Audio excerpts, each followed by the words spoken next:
पूरे महाराष्ट्र में सिर्फ कुरैशी समाज ने जो आंदोलन किया उसके रिपरकशन में, उसके रिएक्शन में पूरा शेतकरी समाज परेशान है। तो सरकार हम पे भी ध्यान दे, हमारी भी बात सुने, शेतकरी समाज की भी बात सुने और होने वाला जो निर्यात है, जिससे एक्सपोर्ट जो महाराष्ट्र कहा जाता है, हमारे डेटा बोलता है कि जो हमारा बीफ एक्सपोर्ट है हिंदुस्तान से 40% महाराष्ट्र से होता है। तो होने वाला जो आर्थिक नुकसान है, आज की जीडीएफटी की जो फिगर है, तो 20,800 करोड़ रुपए का 2 महीने में नुकसान हो गया है।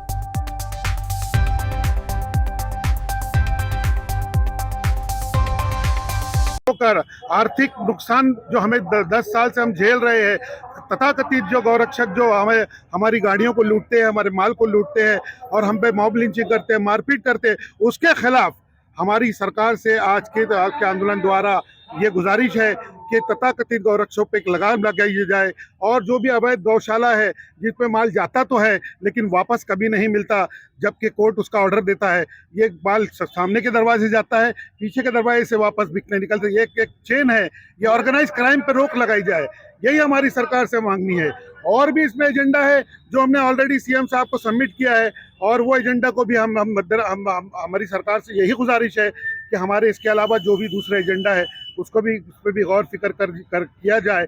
क्योंकि आज देखा आपने पूरे महाराष्ट्र में सिर्फ कुरैशी समाज ने जो आंदोलन किया उसके रिपरकशन में, उसके रिएक्शन में पूरा शेतकरी समाज परेशान है। तो सरकार हम पे भी ध्यान दे, हमारी भी बात सुने, शेतकरी समाज की भी बात सुने और होने वाला जो निर्यात है, जिससे एक्सपोर्ट जो महाराष्ट्र कहा जाता है, हमारे डेटा बोलता है कि जो हमारा बीफ एक्सपोर्ट है हिंदुस्तान से 40% महाराष्ट्र से होता है। तो होने वाला जो आर्थिक नुकसान है, आज की जीडीएफटी की जो फिगर है, तो 20,800 करोड़ रुपए का 2 महीने में नुकसान हो गया है। तो उस पर भी ध्यान दे, सरकार के आर्थिक नुकसान हो रहा है। हमारी भी मांगे, ये हम अपने राजा देवेंद्र फडणवीस से हमारी गुजारिश है कि वो हमारे राजा है, हम उनकी प्रजा है। अगर हमें परेशानी होंगी तो हम किसे कहेंगे? हमारे राजा से हमारी गुहार है कि हमें जल्द से जल्द हमारी बात पे संज्ञान लिया जाए, हमारी बात पे नजर गौर फिक्र किया जाए और हमारी मांगे, जो हमारी वैध मांगे हैं, हमारे वैध व्यापार को वैध तरीके से करने की हमें अनुमति दी। कितने दिनों का शुरू हुआ है हमारा आंदोलन? अभी 2 महीने हो चुका है और हमने अपनी खरीदी बिक्री बंद की है। हम सफर कर रहे हैं, हम नुकसान उठा रहे हैं, क्योंकि ऑलरेडी हम नुकसान उठा के काफी आर्थिक तरीके से परेशान हो चुके थे और हमने आखिर थक हार कर एक निर्णय लिया कि हम इस कारोबार को ही बंद करेंगे, क्योंकि हम ये जानते हैं कि ये कारोबार में सिर्फ हम नहीं, हमारे वजह से इसमें शेतकरी भी परेशान होगा और इसकी वजह से हमारा आयात निर्यात तो जो कंपनियों का वो भी इसमें डिस्टर्ब होगा।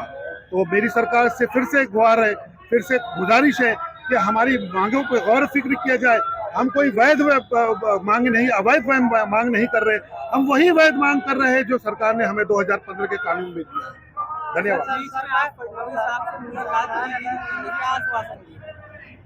सरकार ने हमारा मेमोरेंडम लिया है और आश्वासन दिया है कि हम एक बड़ा डेलीगेशन कॉल करेंगे, कुरैशी समाज को संबोधित करेंगे और हो सकता है कि कुरैशी समाज को जब कोई संबोधित में हम जो सेटिस्फाइड हमें सरकार की तरफ से आंसर मिला तो हम सोचेंगे कि इस स्ट्राइक को कॉल ऑफ करना है या नहीं करना है। अभी 2 महीना हो गया है आपको आंदोलन करते हुए और सरकार से कोई रिप्लाई नहीं आ रहा है। सर, ऐसी स्थिति में आगे आप क्या कदम उठाएंगे? हम अपना आंदोलन जारी रखेंगे। हमारा आंदोलन आज पूरे महाराष्ट्र में फैला हुआ है। हो सकता है कि आने वाले दिनों में ये बाकी दूसरे स्टेट भी हमको ज्वाइन करे और ये पूरे राज्य से निकलकर पूरे देश में ये आंदोलन फैले, क्योंकि ये वैध है और अपने हक की लड़ाई है। डॉक्टर शकील अहमद साहब हमारे साथ में है। आइए अब इनका आंदोलन के बारे में बात करेंगे।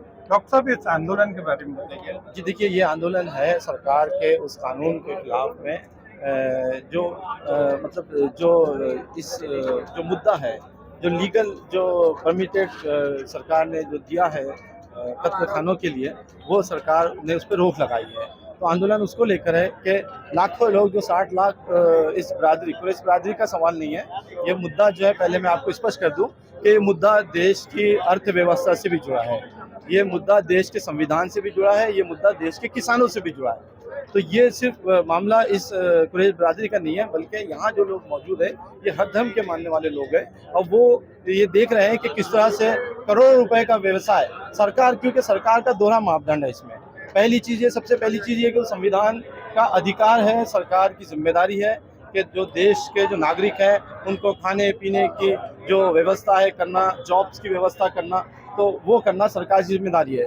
और सरकार जो है इससे लाखों लोग जो है करोड़ लोग जो है बेरोजगार हो रहे हैं, पहली चीज़। दूसरी चीज़ ये कि बेगुनाह लोगों को पकड़ के इस व्यवसाय से जुड़े लोगों को मॉब लिंचिंग कर दिया जाता है। तो नागरिकों की जिम्मेदारी रक्षा करना ये भी सरकार की जिम्मेदारी है। तो ये दो पहलू हैं। उसके साथ ये मुद्दा अर्थव्यवस्था से जुड़ा है। सरकार का दोहरा मापदंड ये है कि सरकार जो भारतीय जनता पार्टी की है, गोवा में और दूसरे राज्यों में जो है बीफ को एक्सपोर्ट करने का, बीफ के लिए परमिटेड है, लेकिन यहाँ तो बीफ की डिमांड ही नहीं है। यहाँ लीगली जो स्लॉटर हाउस के लिए जो जानवर लगते हैं उसकी डिमांड है। उसके साथ साथ गोवा में सरकार ने, नॉर्थ ईस्ट में सरकार ने बीफ कर दे रही है। 7 बड़े एक्सपोर्टर, कोई मुसलमान नहीं है, वो इस देश के बड़े कैपिटलिस्ट हैं जो दुनिया में जो है बीफ को एक्सपोर्ट कर रहे हैं और सरकार ने उनको जो है परमिशन दे रखा है। तो ये पैसा सिर्फ जो इसका आर्थिक जो फायदा है ये देश के तमाम नागरिकों को मिलना चाहिए था जो इस व्यवसाय में जुड़े थे। जैसे यहाँ की महानगर पालिका को इसका करोड़ों का फायदा हो सकता है अगर उसको सही तरीके से किया जाए, लेकिन ये पैसा पूरे देश का, इस व्यवसाय का पैसा 7 उद्योगपतियों की जेब में जा रहा है और वो इसका एक्सपोर्ट कर रहे हैं। और सरकार जो है दूसरे बहाने बनाकर इस तरह के कानून बनाती है। तो हमारे क्या करोड़ों रुपए का नुकसान होना ये जानबूझ के नुकसान कराया जा रहा है? बेशक आप देखिए ना, क्योंकि एक तरफ आप लोगों का नुकसान पहुंचा रहे हैं जो आम जनता है देश की, और अपने साथियों को, उद्योगपतियों को आप करोड़ों रुपए का एक्सपोर्ट करने का परमिशन दे रहे हैं उनको। तो ये आप एक तरफ फायदा पहुंचा रहे हैं और जानबूझ के, उन्हें पता है कि इस व्यवसाय से जो लोग जुड़े हैं बेचारे वो गरीब हैं, वो अपना रोजगार मेहनत करके हासिल करते हैं, लेकिन वो उद्योगपति तो ये तमाम जो मवेशी है ये उन्हें सप्लाई कर दिए जाते हैं। और ये जब मार्केट बंद होगा, बाजार बंद होंगे तो कम किसानों के ऊपर बोझ पड़ेगा और किसान कम से कम कीमत में जो है मवेशी उनको बेच देंगे। तो ये इनकी साजिश भी है कि मवेशियों को कम से कम कीमत में हमारे उद्योगपतियों को दे दिया जाए। तो एक तरफ सरकार बीफ की परमिशन देती है गोवा में, नॉर्थ ईस्ट में, और दूसरी तरफ जो है जो लीगल कानून में जो मवेशी आते हैं यहाँ पर, भैंस है, तो उसकी परमिशन है, लेकिन उस पर भी सरकार ने रोक लगा नहीं, दी। बफेलो को तो गवर्नमेंट भी मना नहीं कर रही है कि हम बफेलो स्लैटिंग के खिलाफ नहीं है। जी, मार्केट में वो भी नहीं अवेलेबल है।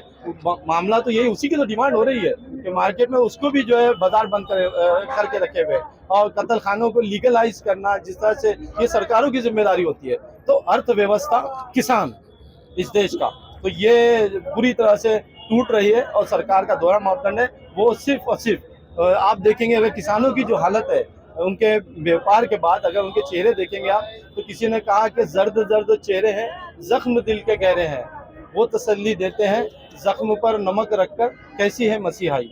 तो ये मसीहा है हमारे देश के ऐसे जिन्होंने किसान कानून भी ऐसे बनाए जो उन्हें वापस लेना पड़ा, झुकना पड़ा। यहाँ भी जो लोग आए हैं वो उनकी भी ये जायज़ डिमांड है। और हम जिस जगह खड़े हैं ये एक संविधान की जगह है, संविधान चौक पे खड़े हैं, बाबा साहब अम्बेडकर की छत्र छाया में खड़े हैं, हम उसकी रक्षा में खड़े हैं। और जो लीगल प्रोटेस्ट है, शांतिपूर्ण प्रोटेस्ट है, ये आंदोलन चलता रहेगा और लोग इसमें शामिल होते रहेंगे। ये सोशल वर्कर शकील अहमद साहब के अपने विचार रखा, उन्होंने बताया है कि लीगल डिमांड है, कोई गैर डिमांड नहीं है और इनके कारोबार को चालू करना चाहिए।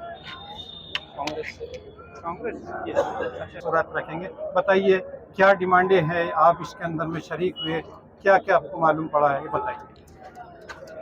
सबसे पहले तो यहाँ पर मौजूद जितने भी लोग इस प्रोटेस्ट के लिए आए यहाँ पर अलग अलग जगहों से और पूरे नागपुर, कामठी और विदर्भ की जगह से, मैं सभी का यहाँ पर खैर मुकद्दम करता हूँ, सभी का इस्तेमाल करता हूँ। जैसा जो आपका सवाल है कि देखिए डिमांड तो ऐसी है कि सबसे पहली डिमांड तो ये है कि कुरैशी बिरादरी की और इस समाज की कि वो लोग जिनको इख्तियार ही नहीं है किसी की जान लेने का, वो आ करके गौरक्षक के नाम के ऊपर मानवता का कत्ल करके चले जाते हो, तो उन पर कार्रवाई होना चाहिए। वो चाहे वो बजरंग दल हो, परिषद हो या गौरक्षक वाहिनी, ऐसा कोई भी हो, कोई भी संगठन हो जो आकर के अपने आप को गौरक्षक बोलते हैं, गौरक्षक के नाम के ऊपर वो किसी का कत्ल करते हैं और साथ साथ जो है वो इतनी बेरहमी के साथ वीडियो बना करके वायरल भी करते हैं और उसके बाद भी उन पर कार्रवाई नहीं होती। तो उन पर कार्रवाई होने की हमें सबसे पहली डिमांड करते हैं कि उन पर ऊपर कार्रवाई होना चाहिए। ठीक है, आपने सरकार ने जो है यहाँ पे कानून बना दिया महाराष्ट्र के अंदर कि गौरक्षक कानून उन्होंने बना दिया कि यहाँ पर आप जो है वो जो गौवंश है उसको आप जो है वो कत्ल नहीं कर सकते, उसको मार नहीं सकते। ठीक है, हम उसका वेलकम करते हैं, हमने कभी नहीं बोले कि हम जो है गौवंश को मार रहे हैं, लेकिन जो जायज़ है तो हमको तो वो भी नहीं काटने दे रहे। उसको काटते हैं तो उसके ऊपर भी आप आकर के रेड मारते हैं। पुलिस आकर के रेड मारने के बाद जो उनको ले जा करके जो है जेल में बंद करती है, उसके बाद उनसे पैसा भी लेती है। ये मैं बोल रहा हूँ और बहुत जिम्मेदारी के साथ बोल रहा हूँ कि ये सब सारी चीजें हमारी आंखों के सामने हो रही है और उनके ऊपर ये सब FIR दर्ज करने के बाद उनके बार बार बुलाते हैं, ये सब सारी चीजें हम देख रहे हैं। लेकिन चूंकि हम मानवता की बात करते हैं, हम यहाँ पे जो खड़े हुए सिर्फ ऐसा नहीं कि सिर्फ एक समाज के लिए खड़े हुए, एक बिरादरी है, एक प्रोफेशन के लिए खड़े हुए, हम यहाँ मानवता के लिए, इंसानियत के लिए खड़े हुए हैं। और यहाँ पर आने का रीजन ही यही है कि हम संविधान के मानने वाले लोग हैं, हम बाबा साहब अम्बेडकर के मानने वाले लोग हैं, इसलिए यहाँ पर आकर के बहुत शांति के साथ प्रोटेस्ट कर रहे हैं। तो चाहिए कि संविधान के अंदर जो एक इंसान का अधिकार है, उस अधिकार के ऊपर जो है कार्रवाई होना चाहिए। अभी यहाँ पर जो है जितने भी लोग जमा हुए, सबने अपनी अपनी बात करें, तो हमको समझ में आता है कि देखिए 2014 से, मतलब आज 11 साल हो गए सरकार को आने को, 2014 से हम यही देख रहे हैं कि सरकार आकर के जो काम अच्छे से चल रहा है, सरकार आकर के उसको उंगली करके चले जाती है, किसी को भी चिढ़ाना, किसी को भी सताना। एक आदमी अच्छा खासा जो है वो सुकून से बैठा है तो उसको आकर के जो छेड़ देना, ये काम सरकार पिछले 11 सालों से कर रही है। इस समाज के साथ भी हुआ है। अगर इस समाज का जो अगर जायज डिमांड को, जायज उनकी जो बात है, अगर उसको नहीं मानी गई तो ये समझ लो कि आने वाले वक्तों में ये एक के बाद एक और चीज लाते रहेंगे। ये एक बहुत छोटी सी मैं मिसाल दे रहा हूँ कि सिर्फ ये ऐसा नहीं है कि इन्होंने सिर्फ CAA और NRC लाए और मुसलमानों को परेशान करने की बात करें, ये हर वक्त में लाते रहेंगे। जो अगर CAA NRC से बच जाएगा तो उनको किसी और चीज में बताएंगे, उनको जो है वो बीफ एक्सपोर्ट के नाम पे जो कुछ भी करेंगे, जबकि मुसलमान बीफ एक्सपोर्ट नहीं कर रहा। बीफ एक्सपोर्ट जो कर रहा है वो जो लोग हैं जो इस समाज से नहीं आते, जो मुसलमान ही नहीं है, उनके ऊपर कभी कोई कार्रवाई नहीं होती। आप पूरी मीडिया उठा करके देख लो, पूरा इतिहास, मीडिया का इतिहास उठा, जिनके वजह से जो है 2nd नंबर पे इंडिया से जो आप पूरा उठा करके देखो ना, अपनी जिंदगी में कभी आपने नहीं सुने होंगे कि किसी बीफ एक्सपोर्टर के ऊपर या किसी बुछड़ खाने के ऊपर कार्रवाई की गई, आज तक की नहीं की गई। जबकि हम ये यहाँ पर चिल्ला के बोल रहे हैं कि उन पर कार्रवाई करो, क्यों नहीं करते? वो इसलिए नहीं करते कि वो सरकार के लोग हैं, वो ऐसे लोग हैं जिनका पैसा, जिनकी वजह से आपको बहुत फायदा होता है, चाहे वो इलेक्शन के माध्यम से, ये वो सब सारी चीजें ये होता है और ये पूरी दुनिया जानती है। और इस साथ साथ ये हम तो समझते हैं, लेकिन हम उन भाइयों से भी उनको भी समझाना चाहते हैं इस आपके माध्यम से कि जो मतलब जो दीगर समाज है, चाहे वो हिंदू हो, जैन हो, सिख हो या और दूसरे जो समाज है, कि हम तो समझते हैं ये सिर्फ हमको लड़ाना चाहते हैं, ये सिर्फ हमारे साथ जो है हम पे कार्रवाई करके आपके दिल को खुश करके वो ये बताना चाहते हैं कि देखो हम कितना अच्छा काम कर रहे हैं, जबकि हमारे ऊपर कर्जा जो है इस देश में पड़ते जा रहे हैं।